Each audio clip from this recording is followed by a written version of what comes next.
Well, let's stay with that story. The Nairobi County government is tonight grappling with a constitutional quagmire following the dramatic arrest and prosecution of Governor Mike Sonko over graft allegations. With Sonko for 2 years failing to name a deputy, a crisis looms should the anti-corruption court bar him from accessing his City Hall office.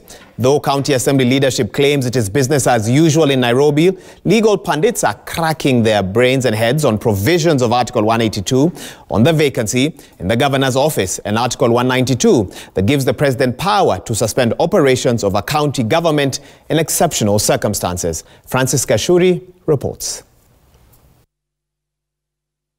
A cloud of leadership uncertainty hangs over Nairobi County on the eve of Governor Mike Sonko's return to the anti-corruption court for a decision on his bail application. The prosecution wants Sonko denied bail and barred from accessing his City Hall office, claiming he would interfere with evidence and intimidate witnesses, some of whom are county workers. Should Anti-Corruption Court Chief Magistrate Douglas Ogoti grant the prosecution's wishes and block Sonko from office, as was the case with Kiambu Governor Ferdinand Waitito and his Samburu counterpart Moses Lenol Kulal, Nairobi will be plunged into an unprecedented leadership crisis.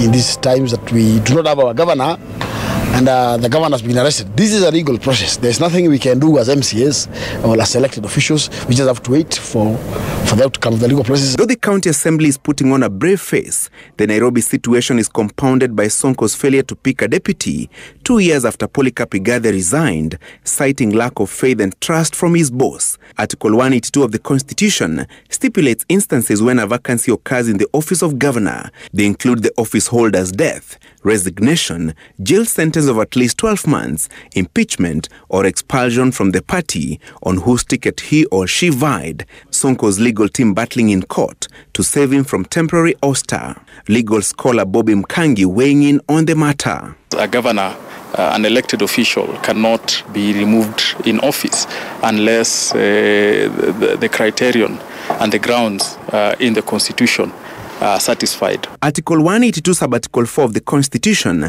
outlining the process of plugging in the void should a governor's seat fall vacant and the deputy is not in office or is unable to take over in an acting capacity. That assignment falling on the County Assembly Speaker in an election held within 60 days. A clear-cut categorical vacancy has not been created, and that is what is envisaged in the Constitution. President Uhuru Kenyatta may also step in should the leadership crisis in Nairobi persist.